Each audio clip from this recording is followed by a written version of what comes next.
All right, guys, what's up? We're back.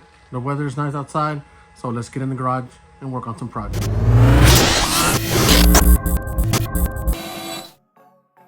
All right, guys, to be honest, it's more of a project. It's a build. A couple of weeks ago, a good buddy of mine reached out to me and asked me if I would build a kit car for him. You know, you can kind of feel that kind of different ways about that because A, you know, this person is trusting you to build this car, and B, you know, you don't want to do something wrong. And plus, I've never built this type of car or even this brand of car. But at the end of the day, bolts are bolts, screws are screws. It is what it is. So we're gonna give it our best. We have everything we need here to my knowledge. So let's dive right into it. All right, so this is what we have. We've already got ourselves is a hold of a, there you go, Midgets. Midgets had just came into the scene, and they're one of the latest crates going around. I think they look pretty cool. It's a little expensive for the kit, but you know, everybody has their own preference. I personally would like to have one, but maybe one day. So, brand new box. It's been opened before, but everything is still in the bag, so let's go ahead and open it up. All right, so first thing off the bat that you notice, there is no type of instructions, but the bags are labeled bag A, you know, B alphabetical order. So common sense would say we'll start obviously with the chassis, and then we'll start with the bag, or vice versa. We'll see what it comes out to be. But obviously GFRP makes some really good stuff. The carbon is awesome, the flat look. But yeah, I guess nothing to it but to do it. All right, so we're off to the races. So pretty interesting. I mean, I've always loved their machining. So obviously these four bolts go in there. I got some Loctite, which is just standard. Don't need a lot. We're not trying to hold some structural thing together, but put a little dab of Loctite everywhere we've gone. Now these screws down here is kind of weird because when you screw them from the top, they thread just fine, but from the bottom, it feels like they're going to cross thread, but it doesn't. As long as you go backwards a little bit, make sure they're centered, and then you just start threading, they'll thread out. I mean, in a way, it's kind of good because it makes sure it's pretty tight. So yeah, so we're pretty much going to try to complete bag A. We're going to put our ball studs in. We're going to go ahead and put them far in. Go ahead and give us the furthest travel. With these cars being such a short wheelbase, I'm pretty sure they'll have just enough steering. So yeah, we're gonna keep on moving. All right, quick update. As you can see, we already have everything pretty much assembled. Now, I am guessing with the bolts, I'm gonna go ahead and put shorter bolts in here and here. And I think the shorter bolts here, I don't think it doesn't have a nut like the associated version. Arms are pretty straightforward. I don't know if you could tell by the time lapse. The edge right here, where the mold is at, I go ahead and clean those up. I always try to clean those edges up just in case there's any kind of chances of it rubbing or causing any kind of bind. Arms are really nice. It's easy to tell which one goes where because if you look at the front, they slide through the front, and these holes are here, and the back side, even though there's a hole there, it's not large enough for it to go through. So that's very, very nice. So yeah, keep moving forward and see what we got up next. My little time-lapse camera is acting up. So as you can see right here, the car has a lot of adjustments. So we're doing everything neutral, even on the shock towers on top. We went ahead and put them on the very top, but in the center, everything I'm going to do on this car is center. I already put the some of the camber links together, for the steering, but I don't really know where it's going to be until I install it. So it's kind of like a equal start. Once we put that all together, we'll put some wheels on it, and then we'll adjust it accordingly. But for now, we're going to go ahead and try to finish up bag A. Shout out to GFRP, man. This one is pretty nice little cool tool here. So we're going to try to get all this hardware used up before we start another bag. So We have our battery mounted, our mounts on, so as you can see, I use the battery. That goes like that. I would believe once the cage is in there, this is clearly more secure. Obviously, the battery would probably go more like this for the connections. So yeah. And then if I find some foam, we'll probably put it in the bottom of this so it will squeeze down pretty good on there just to be secured. We are now working on our steering belt crank, I guess if you want to call it. Pretty nice little piece again. Once again, it comes with these bearings, so pretty much one goes on the bottom and one goes on top. Once again, this has adjustment for it to be, I guess, offset. But everything we're doing is going to be in the middle, so it'll be a neutral setup. And then go from there.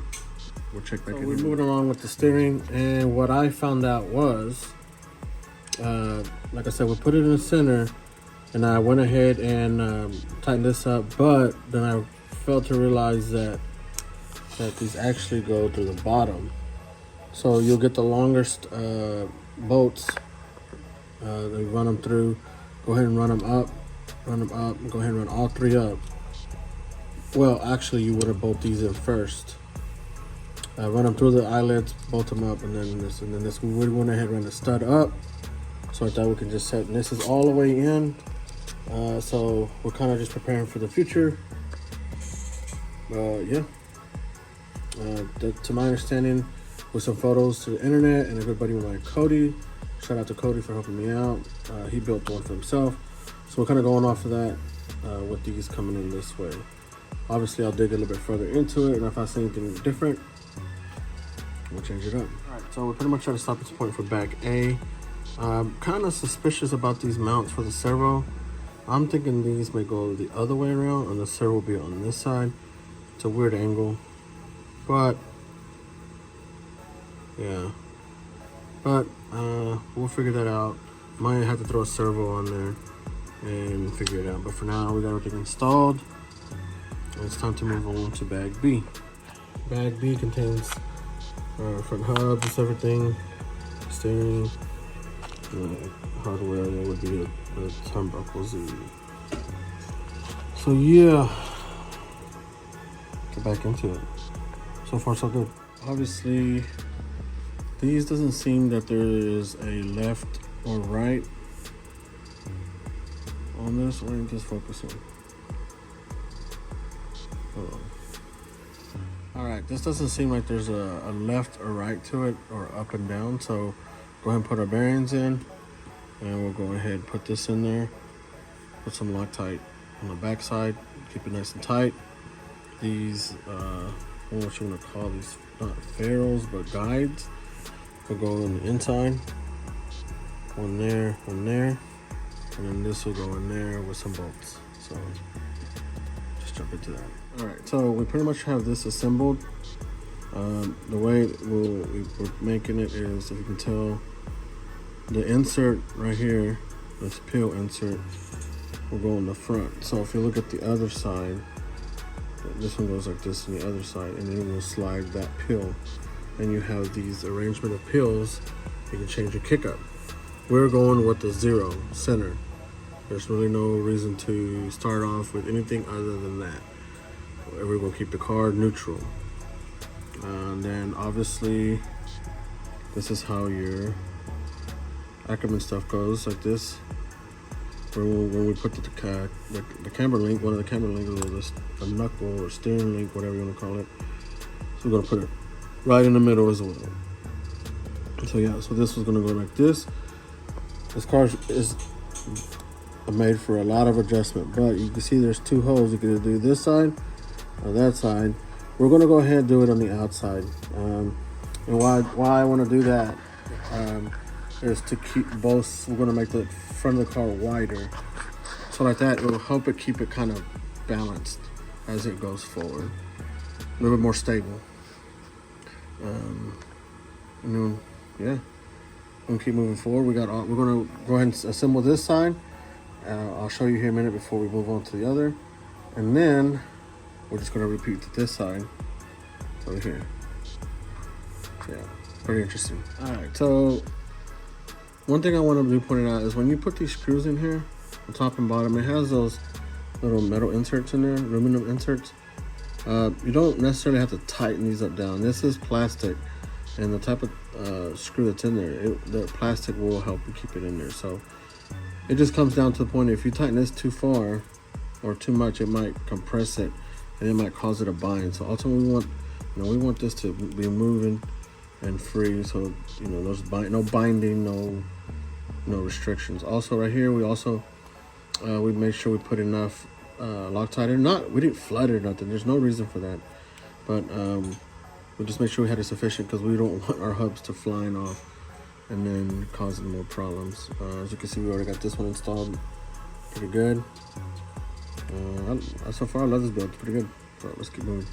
Alright, so if you can tell, we kind of progressed pretty far from the last update. Now we'll get to the back end here in a minute. Now in the front end, come across a problem.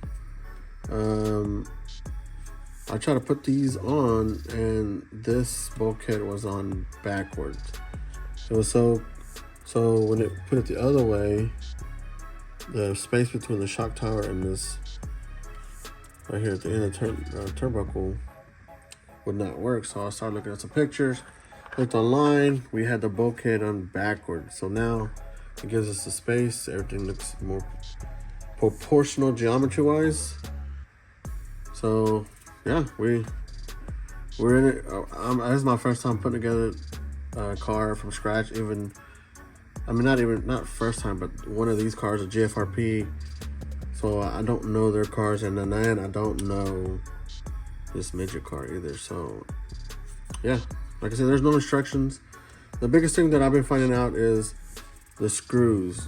So there's different length screws, and the best thing I could say is before you start putting them in places, start counting out, like, okay, so obviously we're going to need 2 of these screws right here, so that's 2, so it takes 4. So start making sure that you have the same amount of bolts that are the same length that you're going to use. So obviously you can tell these are going to go there because they're real short. Obviously for the shocks and stuff. So that's the biggest thing I can say right now. Is they're kind of confusing. Is the bolts, is just having to sort through them and making sure that you have the proper, because you don't want a super long one here or a short one here. It was just trying to make it right. So we're taking our extra time. So yeah, so we had to take this all apart real quick, put it together, and try to catch some ground back up. We went ahead and started in the back. So we're now started at back C. We're actually pretty much completed with C. As you can see, we have these pretty much together. Now I'm going off the picture that's on Facebook, where these are mounted. So we're starting there. Obviously I have my thoughts of where we can go, but you got to understand these cars does not have adjustable arms, so that's pretty cool that you got to kind of work with what you got. I kind of put these blocks where I thought they would be at, so obviously both are kind of facing in. This one's a little bit more, so hopefully coming out should help it a little bit the way it is, and this one's going to help it forward bite the way they are. So we can rearrange these blocks a little bit to help bring this out a little bit if we need it. But like I said, we'll start neutral. We know we'll have the bite like this, forward bite for sure. So yeah, we got the rear shock tower starting to get put together. I'm just not really sure if it goes in the front or the back side yet. I think it actually goes like this. And then, but once we put the transmission together, we'll figure that out. The links. Best thing I can say is when you go from here to here, just try to have them equal length. And then after that, once you put them and lock them in, it'll be out of whack. But once you tighten them up, at least you won't have threads showing here and no threads here. So we're just trying to keep it even. Up here in the front, we pretty much got it set up where it's center and the arms, everything looks somewhat center. But obviously once we put it together, put the shocks on it and stuff, we'll put on some little jig and stuff. We'll try to get everything straightened out. Ultimately, the way you would really want to do is put the servo on and get it mounted and set everything straight. So We'll see if we can get some parts for it, at least electronic wise, to see. If not, we'll throw a servo in it and a receiver and fire it up and just get everything straight and start straightening out. But that'll be later on in the video. But yeah, we're off to bag D. So let's jump right into it. Up next we have our axle. So we got our grease out. And like always, it's no different. We're gonna go ahead and build it like we do with all the other ones. We're gonna put some grease inside of this hole right here, around here, and we'll slide that pin in and just make sure everything's lubricated. So this should be a pretty easy bag. So let's get into it. So pretty much a standard deal, CVA, same grease, pretty much the same concept. We have this washer right here, or a spacer or a guard. I'm not sure exactly what it is.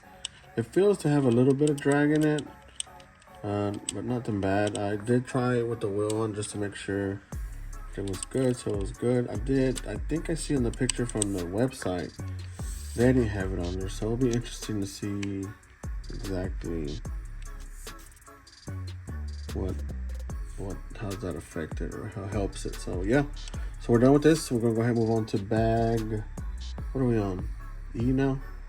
And I believe it's the transmission. So we're waiting to get that part just to verify where this goes.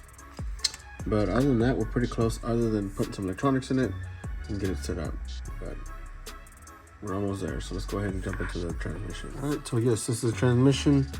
We got all our hardware, most of our hardware. We got the top shaft, bearings, idler, and then we have our diff here. So we're gonna go ahead and start with the diff. Looks pretty straightforward, almost looks like any other diff, ball diff associated. So we're gonna do the exact same thing. But lubricate everything with the clear stuff here, and the grease itself will go for our thrust bearings. And we'll go ahead and try to do a light break-in on the ball diff. We'll put that together. That'll be the hardest part to do, and then we'll assemble the rest of the case. So let's go. All right, so we pretty much, it's the same thing as any other ball diff. And it actually looks like it's an associated diff. So for this, that's cool. It's be easier to get parts, but we're gonna go ahead and break this in. So we have our drill ready, and I have the end of an axle on it. As you can see, we'll run this bad boy in there, hold this, and obviously this side will spin one way, this will be the other way. And we're just gonna run it for about 5 minutes, 5 to 10 minutes. Then we'll tighten it up a little bit more, and then we'll run it to more, and then we'll tighten it up a little bit more, and then we'll just leave it as is. And once we get the car assembled and put together, then we'll go ahead and do a final adjustment on it. So yeah, I can't do it with one hand, so I'm going to set this down. And I have another video where I did the same thing, so it's no different. All right, so typical transmission, 3-gear transmission. If you put this in here, there is a lot of play in it. So one of the tricks that I do is you get a piece of plastic, I don't know if you can see that, put it over the hole,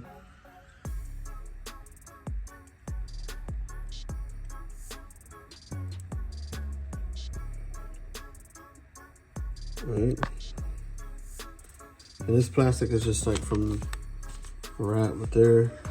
See if I can do it with one hand here. And you pretty much shove that pin with that plastic.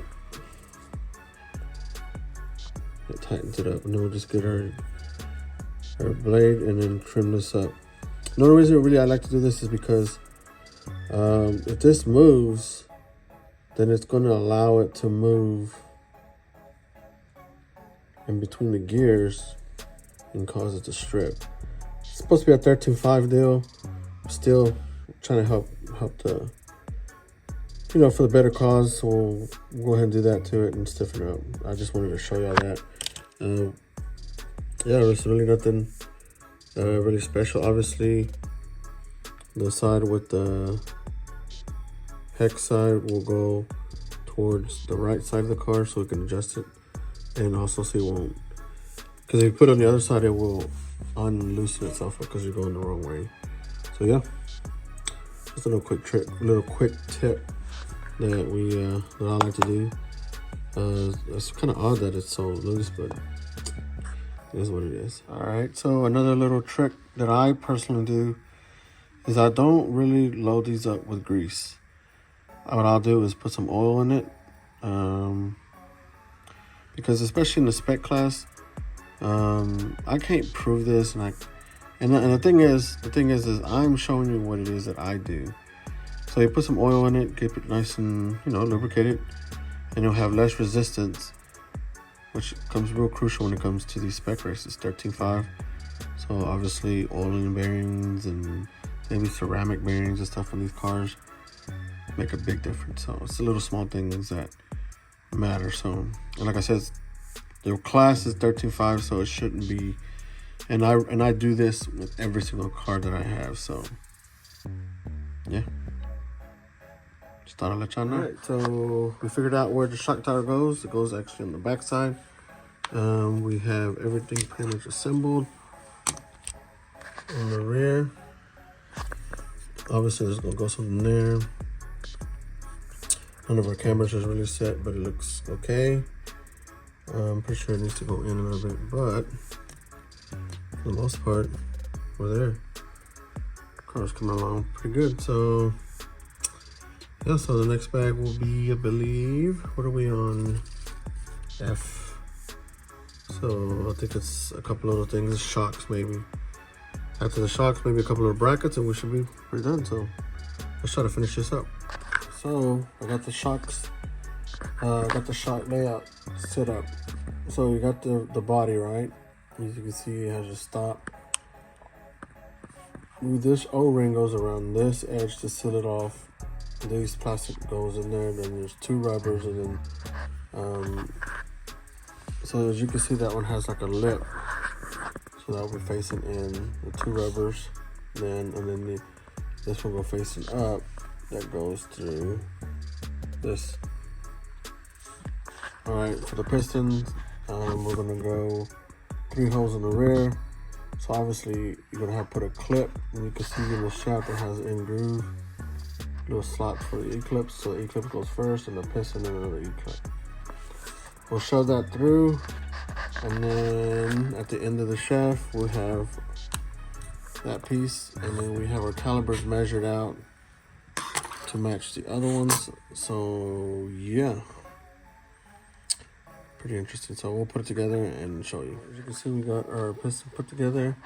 All our O-rings are in there, and then we're about to run that through. We'll put a little bit of oil at the end just to help run through the seals so not to damage it. We'll go ahead and put our end here for the shock, and we'll start the process of putting fluid in. All right, one thing you might want to consider, give yourself, is one of these tools for the shocks. This is for 8 scale, but I've used it so many times on my shocks, so this holds it pretty good. It doesn't scratch or scar the shafts. So like I said, we use that to hold it. And then we'll grab our calipers, and then we'll check it. And another thing you want to check for is when you push it down, you see where the distance of the end is. Now, one thing you want to consider is how deep that is, because that goes inside of there. You don't want it to go so far that it starts puncturing and causes it to leak. Back the original designs on these caps, which are really good caps, they didn't used to have those breather holes, and you would have to drill them in there.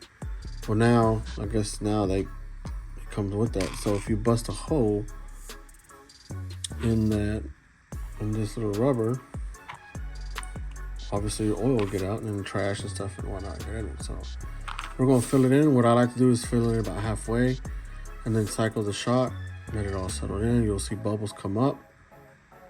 Once you get rid of most of the bubbles, you let it sit, fill it back up, move the piston in and out some more, let it sit, try to get most of the bubbles out, and then once you put the shock in, the oil, some of it will come out, and you'll put that cap on and seal them up.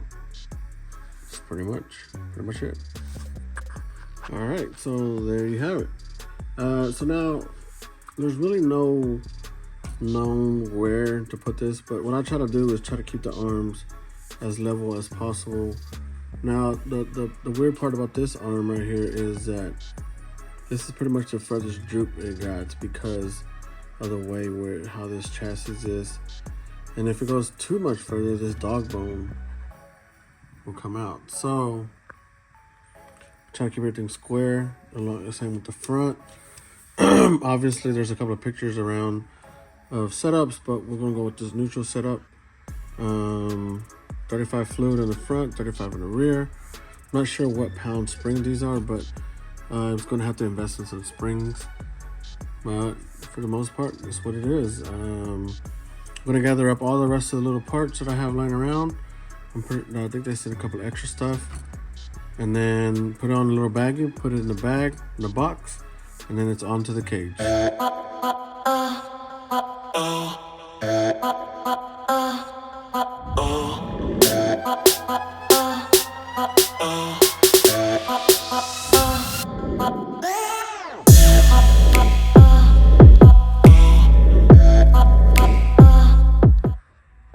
Alright, so there you have it. Today is the next day.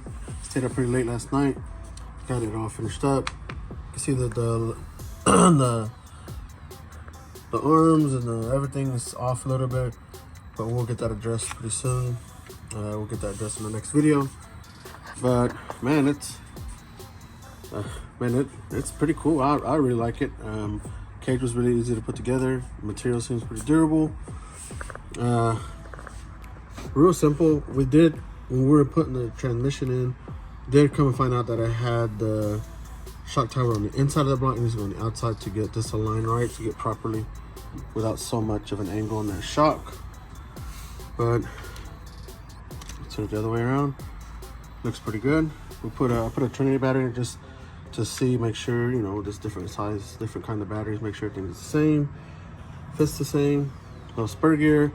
Obviously no tires and wheels. These are wheels that I had, but we got a pretty good setup of droop in the rear, a little bit in the front, now for steering. Yeah, personally, I want one.